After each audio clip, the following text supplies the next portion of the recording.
まあ自分のキャリアを振り返れば、すごく順調で、もう本当に今辞めても申し分ないぐらいの結果を余裕で出してると思うんですよ。やっぱでもそれでもまだまだその満足感がないというか。Naoya Inoue isn't just making waves in boxing. He's reshaping the conversation around it.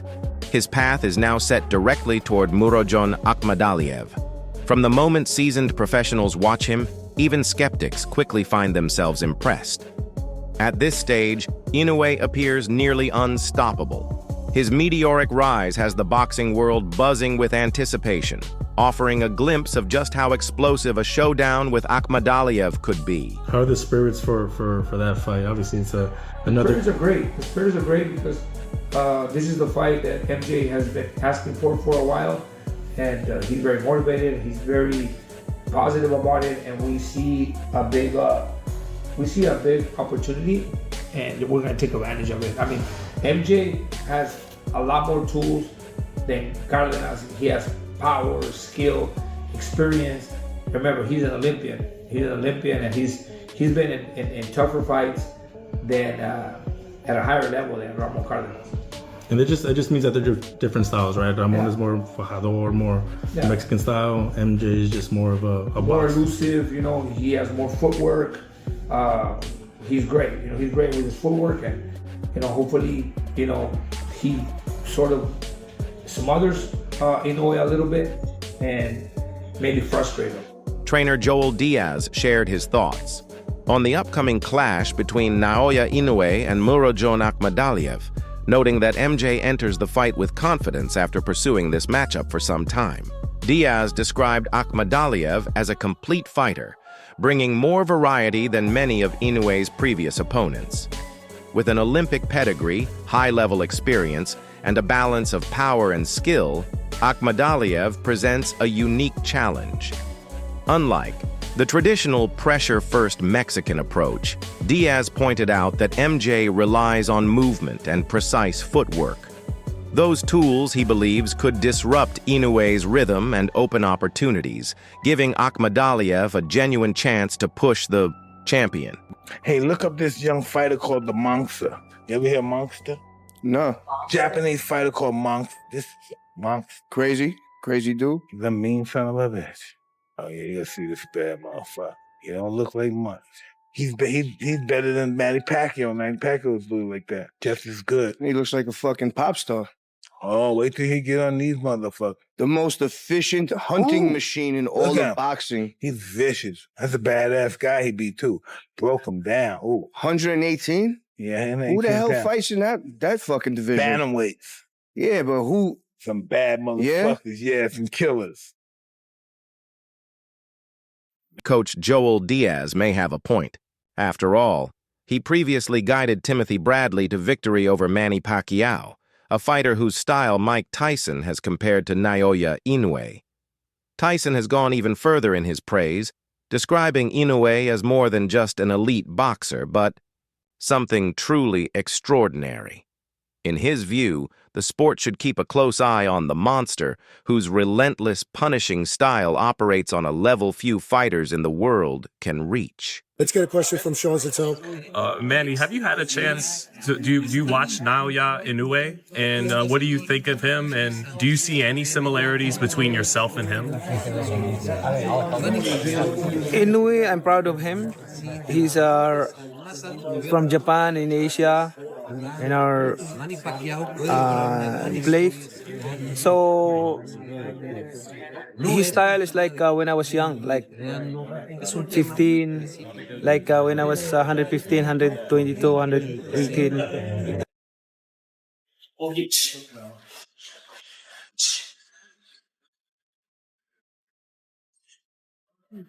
Manny Pacquiao has also recognized the similarities between himself and Naoya Inoue, and he spoke with clear pride when discussing the Japanese star. Representing both Japan and Asia on the global stage, Pacquiao said Inoue's style reminds him of his own younger days: fast, fearless, and explosive. I like what's the guy from Japan? Inoue? Yeah. Do you foresee potentially at some day you guys meeting together, maybe at a catch weight, or maybe if he keeps going up in weight? Probably. Yeah. That would be like a fun fight. Crazy. Yeah, that would be a fun fight. Now that would be technical. That fight right there, like man. But I think I'll be too big for him. Probably, yeah. I'll be too big for him, yeah. But that fight would be like It's like a dream fight. yeah, facts. Gervonta Davis has openly admitted he's a huge admirer of Naoya Inoue, even naming him as one of his favorite fighters. Davis said a matchup between them would be something special, a clash that would display elite skill and technical mastery. Still, he acknowledged that size could be the deciding factor, suggesting that if the fight ever materialized, his physical advantages might simply be too much for Inoue to overcome. Because I believe Inoue can become a multiple weight world champion. So I'm thinking, what if one day we fight at 140? I'm talking about future, and we do it in Japan. It'll be huge. Huge. Mark my words, if it somehow plays out that way, I think that fight will be one of the biggest pay-per-views of all time. Remember, I just said that. Ryan Garcia has also expressed interest in a potential showdown with Naoya Inoue. He sees Inoue as a fighter destined to become a multi-division world champion, which led him to imagine a future clash between them at 140 pounds in Japan. Garcia believes such a fight would be nothing short of monumental, a global spectacle with the potential to rank among the biggest pay-per-view events in boxing history.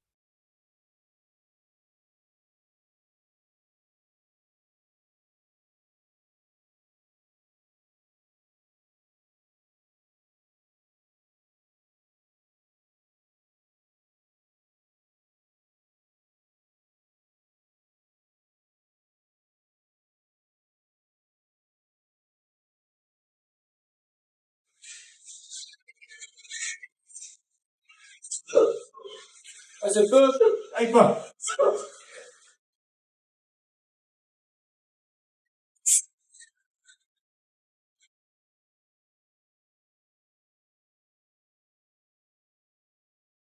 Murodjon Akhmadaliev, who is set to face Naoya Inoue soon, offered his own breakdown of the champion's technical abilities, scoring them on a scale of 1 to 10.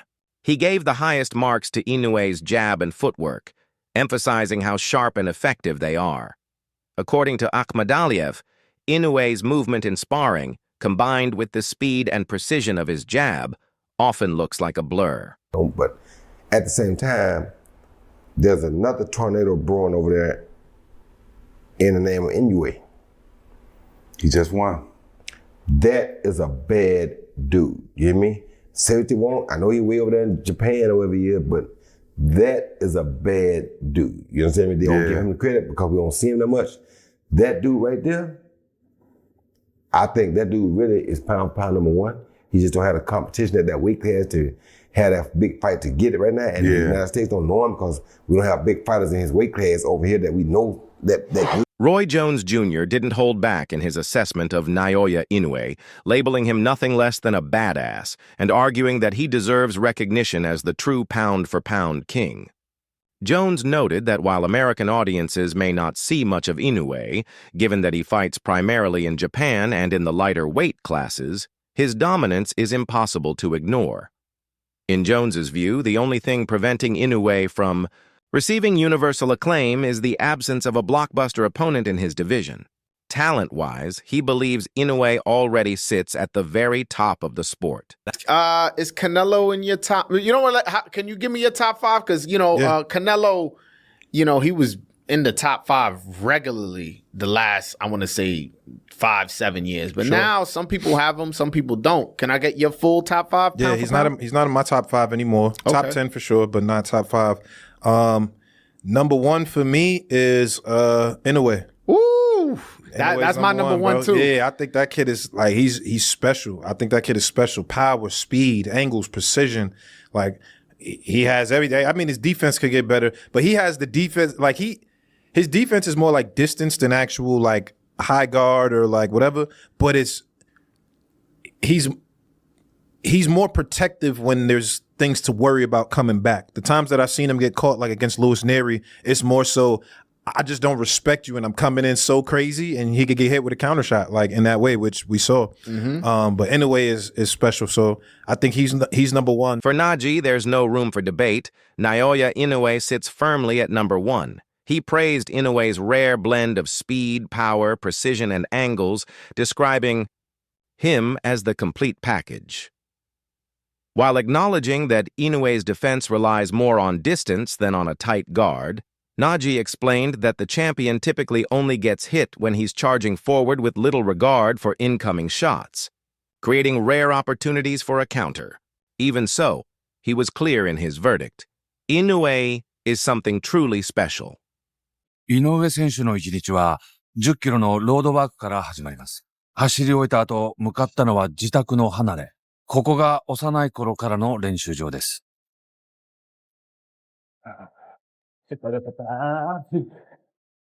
毎朝、上り下りすることで腕力を鍛えてきました。さらに、こんなトレーニングも考え出しました。